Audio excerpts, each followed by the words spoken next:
Pushkin.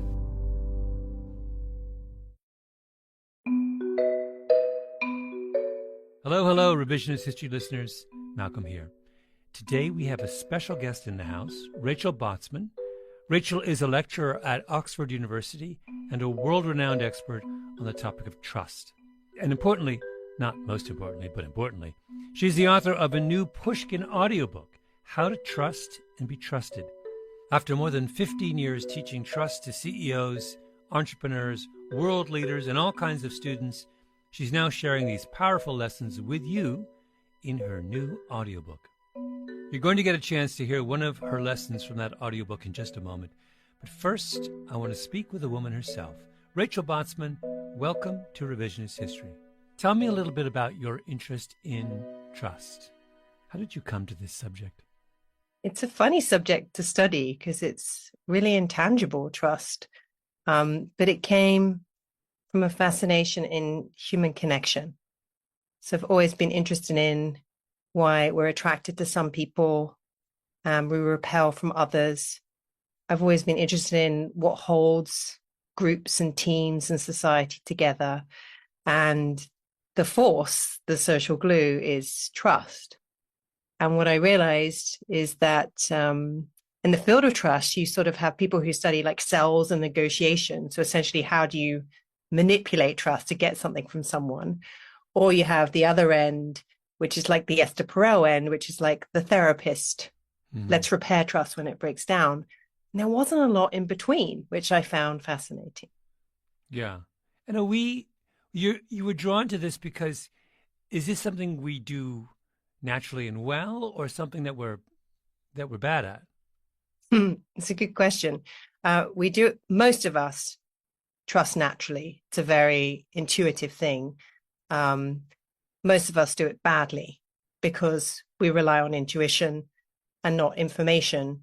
And especially in high stakes situations or high risk situations, we're not really taught how to trust well, how to give our trust to the right people and products and information, which is a big one.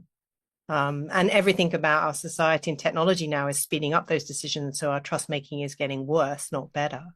What would be some of the sort of most common mistakes we make when we're trying to kind of make a trust evaluation? Well, speed is the enemy of trust. So making it too quickly or under pressure is a really big one. So most big decisions we have to make because we've got to hire someone or whatever that might be. So that's number one. The second is intuition over information. So I still believe in trusting your gut, but what is information?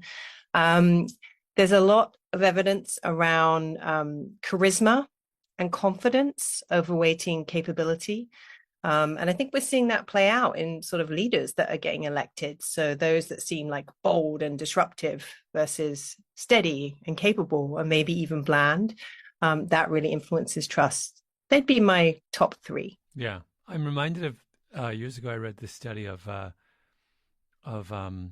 student evaluations of professors and how the evaluation a student makes after 5 seconds is the same as their evaluation they make at the end of the term. And they're clearly not making a reasoned decision about whether they, whether this teacher is good or whether they should trust this information, or they never get beyond the initial question of, do I like this person? The snap judgment. Yeah, the snap judgment. They never transcend the snap judgment. And sometimes it's not even does this person feel familiar? They can't even get beyond that. And it's the person that feels strange or unfamiliar that sometimes we just can't or choose not to trust. And that's a real problem. Yeah.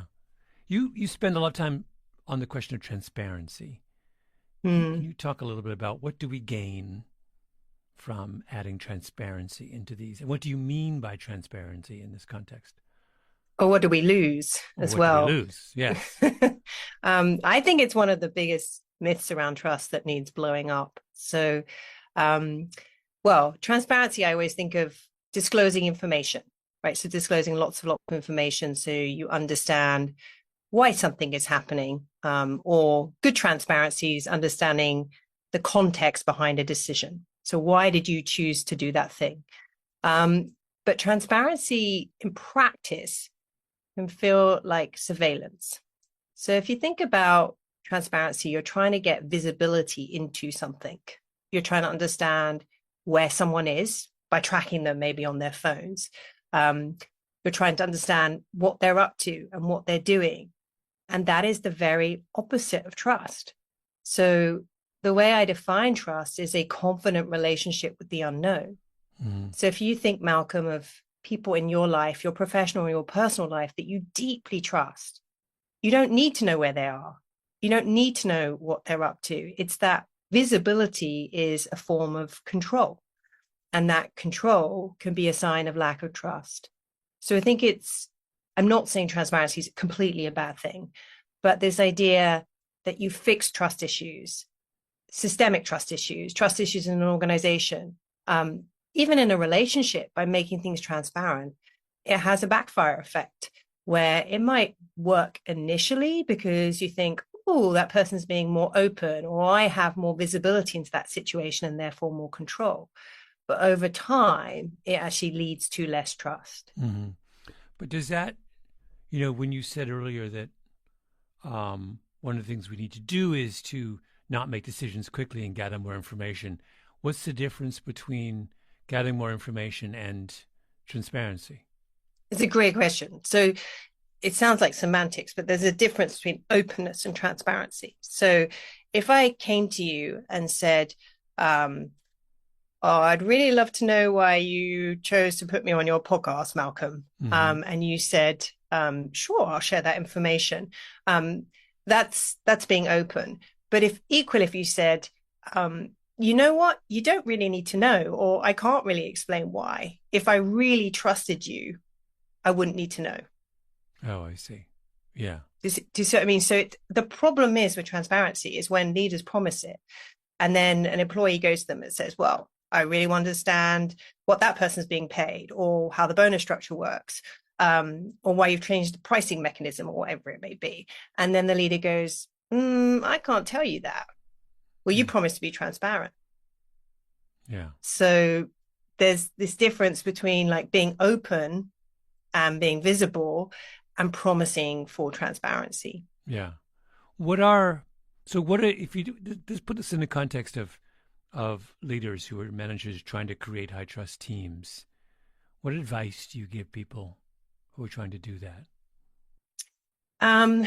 Well, the first thing, often people are trying to create high trust teams because they're trying to be innovative. They're trying to get those teams to be able to tolerate uncertainty. So high trust teams and creative teams, there's a real correlation there. So one of the things I actually say is don't mistake reducing risk for increasing trust.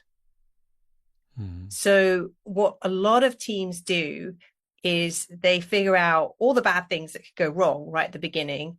And it's a mindset. It's like, we'll just figure out how to mitigate risk before they've even happened. And if you create those kind of cultures in your teams, your trust mindset, your tolerance for uncertainty and the unknown actually reduces. So one of the really powerful things to do is actually go, okay, how does this team expand their capacity to be in the unknown and to be in that creative space versus how much of our culture is actually wired to measuring and managing risks? That's a really big one. Mm-hmm. You want another one? Give me another one. Yeah. Curious. That one's harder to do because I don't think many organizations think they're thinking about trust, but they're actually thinking about risk. So that shift is quite tricky. An easier one that you can put into practice tomorrow is to become a better expectation setter. So many trust issues, and I think many managers and leaders are really bad at doing this, is how you set clear expectations that allow people to be empowered and to sort of live and work in the unknown. So it's like, this is what I expect of you within this time frame, within these boundaries. Now go play and go and do it. But we're often really bad at setting expectations. Yeah. So tell me, we're about to listen to a chapter from your book or an excerpt from your book. Can you tee it up for us? What are we about to hear? Mhm. You're about to hear the introduction, or chapter one, which really lays the foundations on what trust is, and how it works in our lives. And I find it fascinating and also a beautiful thing that trust has more definitions than love. So it is the most debated sociological concept in our lives. And so in chapter one, we really dig into this understanding of what trust is and how it works and how it influences your decisions and choices in ways that you may be aware of or may never have thought about before. Yeah, wonderful. Rachel, this has been really fun, and I think I speak for all of my listeners when I say that we are looking forward to hearing what follows.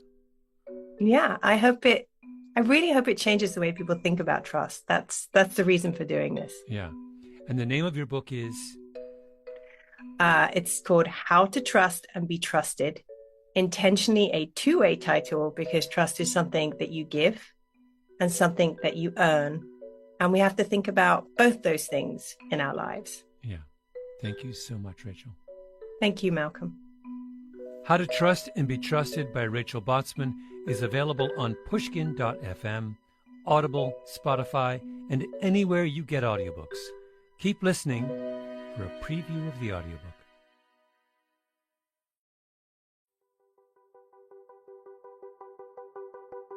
Chapter 1: How to Give Your Trust to the Right People. Have you ever trusted the wrong person? In this chapter, I'm going to teach you a really important workplace skill: how to give your trust to the right people. Because we can all learn how to make better trust decisions. I know firsthand about bad trust decisions because when I was 5 years old, my parents put their trust in the wrong person. A nanny.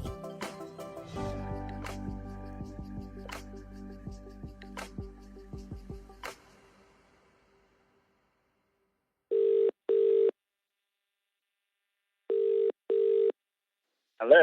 Dad? Hi, Rach, just a sec. I called my dad to ask him more about it. So, I'm calling about the nanny. Mm-hmm. You know which nanny? I think I know which nanny. A nanny I'll call Doris. It's hard to ever forget Doris. What was your first impression of her? What do you remember when she came into the house? She was very unimpressive, which is quite a good feature in an au pair. Unimpressive? What do you mean by that? Well, she was a bland person. It was just inconceivable that somebody like that could do those sorts of things. Oh yes, bland old Doris got up to all sorts of things. The nanny my parents trusted to take care of me and my brother turned out to be very untrustworthy indeed. She forged my dad's signature to get a loan for a car. She stole from us in the most brazen ways. And she was even running a drugs ring. Really. Deciding whom to trust can be pretty complicated. Okay, so not everyone has put their trust in a drug-dealing nanny. However, we all know how bad it feels to make a poor trust decision. But I want you to be able to make good trust decisions because being able to trust people is a positive thing and it will make you better at your job. So I'm going to tell you why we sometimes trust the wrong people, like Dodgy Doris, and I'll teach you how you can fix this problem. So let's start by unpacking what trust actually is. It's a word we use a lot in our lives, but if I asked you to write down one word to describe trust, what would it be? Maybe you're jotting down confidence, faith, or perhaps risk. Some people think of trust as a state, or as an outcome, or a feeling. But trust is a belief. It's your belief about how someone will behave or how something will turn out. To go back to my definition of trust, it's a confident relationship with the unknown. So what does that mean in the workplace? Let me give you an example. Trust is a belief that when someone is working from home and you can't see what they're up to, they will behave in a way that you expect. They can be trusted to be productive and not let you down. If you need to know exactly what someone is doing and are constantly checking in and monitoring them and asking them for updates, that's not trust. It's control. Once you see trust as your belief lens, it can have a profound impact on the way you make decisions and how you behave at work. Trusting another person is complicated. There's a whole host of factors that determine when and how trust forms. For instance, how long you've known them, what is the thing you're trusting them with or for, and how bad would it really be if they let you down? Stanford Business School professor Roderick Kramer found that 8 out of 10 executives report being burned at least once because they trusted the wrong person at some point in their career. People tend to make poor trust decisions because they don't understand how trust dynamics really work. So let me give you a simple framework to help visualize how trust happens between two people.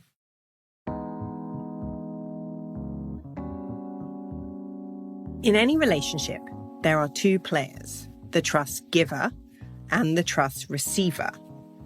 Let's start by focusing on what it means to be the trust giver. A trust giver is the person that is deciding whether to trust someone, a boss, a colleague, a friend, or in my dad's case, the nanny. As the trust giver, we have an important choice. Do we trust them or not? What influences our choices and decisions is called a trust signal. Trust signals are small clues we knowingly or unknowingly use to decide whether another person should be trusted. How someone speaks, the questions they ask, who they're with, what they're wearing, and even how they say, "Hi, how are you?" These are all trust signals. In other words, the way we make a trust decision is based on pieces of information we pick up from another person. The tricky thing is, we don't always look for or interpret trust signals in the right way. Some trust signals are way louder than others, because often we unknowingly tune into the signals that we want to see, that are familiar to us. Becoming aware of the trust signals you're tuning into is the first important step in making smarter trust decisions. Here's a simple exercise to try. The next time you meet someone for the first time, try to stay aware of what you're tuning into. Is it their voice, their clothes, their demeanor, or their posture?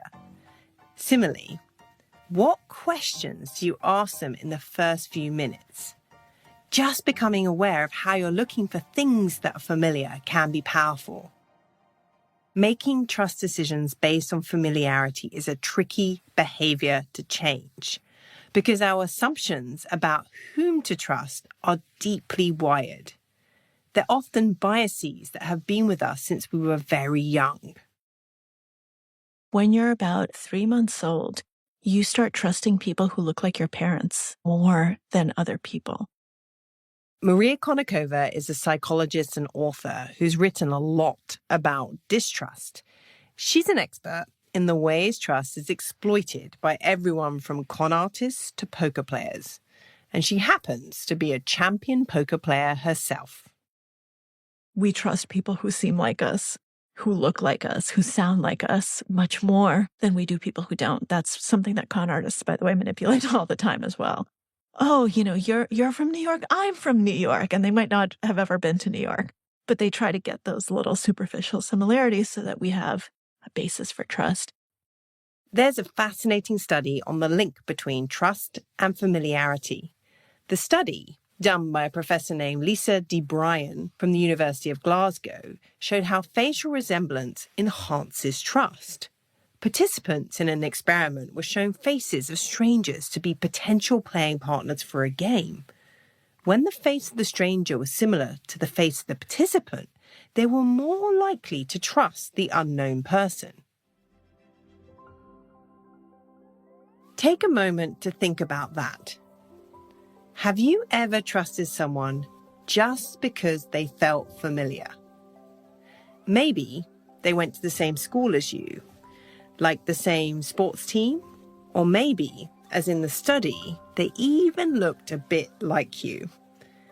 Familiar trust signals are often the loudest because of what's known as confirmation and desirability bias. We use them to confirm our own ideas about how someone or something should be, or how we want them to be. That's what happened with my parents and Doris the nanny.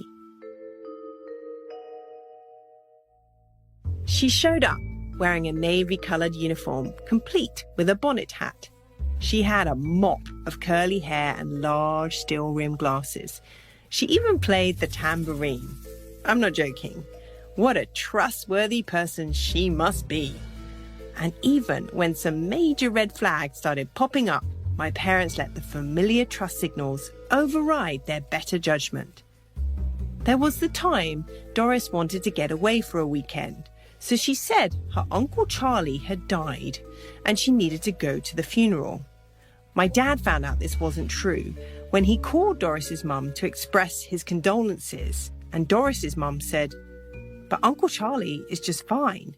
Doris must be confused."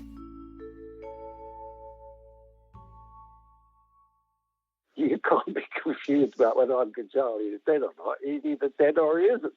At this point, being quite quick to grasp things, I thought all was not well. But you know, even after Uncle Charlie, she came with us on a holiday to Marbella. Well, that was very convenient, yes. Even though we were only 5 and 8, my brother and I could see how Doris was, well, different when my parents were around. It was all an act. And eventually, even my dad couldn't ignore what he was seeing. At the height of suspicion, he did something he'd never done before. He searched Doris's room. He found a bag of money under her bed, quite a lot of foreign currency, and it happened to be from countries Dad had been travelling to for work. I did question her, and she told me that she'd found the money under a tree in the park. And we still didn't get rid of her. No. And when I found more money in her room, she said she'd gone back to the same tree. Same tree? I want to know where this tree is, Dad. And still, Doris stayed with us. That was until my dad's car went missing and he finally kicked her out, called the police and sat guard outside our front door with a baseball bat. I imagine the Doris saga was in part how I first took a deep interest in understanding trust. Thinking back on it, my dad told me the decision to trust Doris came down to convenience. My parents were busy people with busy jobs. It was more convenient to keep Doris than to find a different solution. It's easy to dismiss or laugh at my dad's reasoning, but haven't we all done that? Not hire a dodgy nanny, of course, but make a trust decision or continue to trust someone based on convenience. Like when you tell yourself, I know that company isn't entirely ethical. They don't treat their employees well, but their service, it makes my life a little easier. So I'll just carry on using them. Or perhaps you're under pressure to get something done, so you conveniently delegate a piece of work to a person when you know they shouldn't really be doing it. Convenience so often trumps trust. Understanding the power convenience has over trust has been one of the most important things I've learned about being a trust giver. Let's try another exercise. Think of the last time you made a poor or very bad trust decision at work. Did you blame it on the character of the other person? They turned out to be unreliable, incompetent, dishonest, or you fill in the blank. Someone's character plays a critical role, but what we often overlook is the importance of having the right information. As the social scientist Diego Gambetta puts it, trust has two enemies, not one: bad character and poor information. So, the next time you find yourself making an important trust decision, I'd recommend asking yourself these three questions. 1. What trust signals am I tuning into? 2. Am I trusting this person out of convenience? And 3, am I making this trust decision too quickly? Now, let's look at something else that influences what trust signals we pay attention to. Our gut. My dad's gut told him that a nanny who seemed bland was a safe one. His gut told him that blandness was a good trust signal. But our gut feeling, or intuition, is rarely the source of trustworthy decisions. For Maria Konnikova, the expert in distrust, there's a common saying about this that's a real pet peeve. Trusting your gut. I hate that phrase. And I think it's very misleading and very bad advice. Because here's what we know from psychology. Our quote-unquote gut has very strong reactions.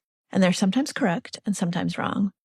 And our ability to distinguish the two is at about 50-50. So chance. We have very little ability to be able to figure out which of our gut feelings are correct and which are not correct.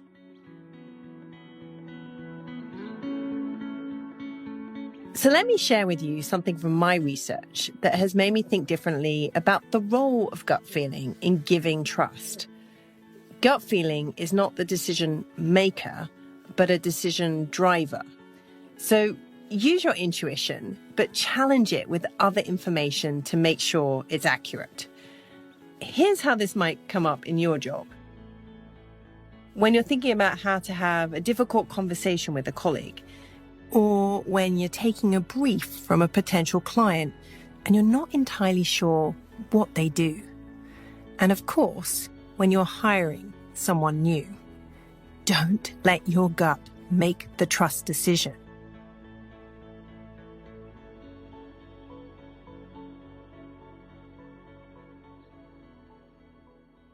Throw your gut out the window. You don't know. You are relying on people perception that is most often wrong. That is why so many hiring decisions are so terrible, because people go with those feelings. And we know that those thin sliced judgments are made within the first few seconds of meeting someone. And that's when your hiring decision is made. And that's just crazy. How can you base someone you're going to hire into your organization based on 2 seconds, 10 seconds? It doesn't even matter, 20 seconds. Anything that has seconds after it should not be a basis for such an enormous decision. Instead of making important trust decisions in seconds, Maria recommends going by the old mantra that former President Ronald Reagan was so fond of. Trust, but verify. Our default has to be trust, right? Initially, you have to believe the things you hear, believe the people you meet. You're not going to be able to go through life if every single moment you're doubting everything, and it's completely impractical. However, you have to have that second verification stage. Verify everything that's important, and verify even when you don't really want to. Nobel laureate Daniel Kahneman's definition of a gut feeling is spot on. He says a gut feeling is thinking that you know without knowing why you do. Even though I've studied the ins and outs of trust for over a decade, I have still gone with my gut countless times. Sometimes things have gone right, and other times things have gone horribly wrong. So let me share with you a useful tool that will help you better read trust signals. It's called a trust pause. A trust pause is a healthy hesitation where we question if a person, a product, or a piece of information is worthy of our trust. If you find yourself wanting to make a trust decision quickly from your gut, take a trust pause and ask yourself the following questions. Where is this confidence coming from? Am I seeing or hearing something I want or need to believe to be true? Is it because this person feels familiar or similar to me? And a really important question: what information do I still need to make a reliable decision? When you put these questions into practice, they will intentionally slow you down. Now, I know that in a world that's so driven by efficiency, this might sound counterintuitive, but speed can be the enemy of trust. I'm not suggesting you overthink every single trust decision. I mean, you'd never leave the house. But if it's something important, take a trust pause. For example, if you have some sensitive or confidential information to share with your boss, take a trust pause before speaking to them. If you're going for a new role in an organization, take a trust pause to speak to someone in a similar position. If you're starting an important contract with a new supplier, take a trust pause to speak to some other customers. Are you sure? Are you sure? That's at the heart of a trust pause. It might feel like you're wasting valuable time, but otherwise, you may be left wondering why you didn't pause for a bit longer before giving your trust. Because once trust has been given, it's in the other person's hands to take care of or break. My dad could have taken a trust pause with Doris, and it would have saved a lot of anguish and his Volvo. Of course, there are regrets, but after everything, it hasn't really changed my dad. He just tends to trust people. I have run my life on the basis of trusting people. And I found that generally that has worked out for me. And has that trust been abused? A bit. But I think that what I've gained from trusting people is more than if I've been constantly looking over my shoulder or not trusting people. And by and large, that worked out okay. Some people trust too much and too readily, like my dad. They have what psychologists call a high propensity to trust. They assume they won't be taken advantage of. Human beings are wired to trust. Trust is our default state. And the only reason society exists and all of our institutions exist and just the world functions is because of trust. Here's something else Maria helped me rethink. The existence of con artists like Doris actually says something very good about humanity. That may sound strange, but the only reason they succeed is because as people, for the most part, we are trusting. As the late master magician Ricky Jay once said, you wouldn't want to live in a world where you couldn't be conned, because it would mean you're living in a world where you never trusted anyone or anything. And that, to me, just gets at the heart of it. You know, the fact that I can get conned is the flip side of the fact that I believe in things, I believe in people, and that's beautiful. There's no one-size-fits-all approach to trust giving. Ultimately, trust is a choice. It's yours to give or not. So let's just recap the 4 main ideas about giving trust that you can now put into practice. 1. Be aware of the trust signals you're tuning into by remembering that we tend to trust what's familiar. 2. Recognize when you're allowing convenience to trump trust.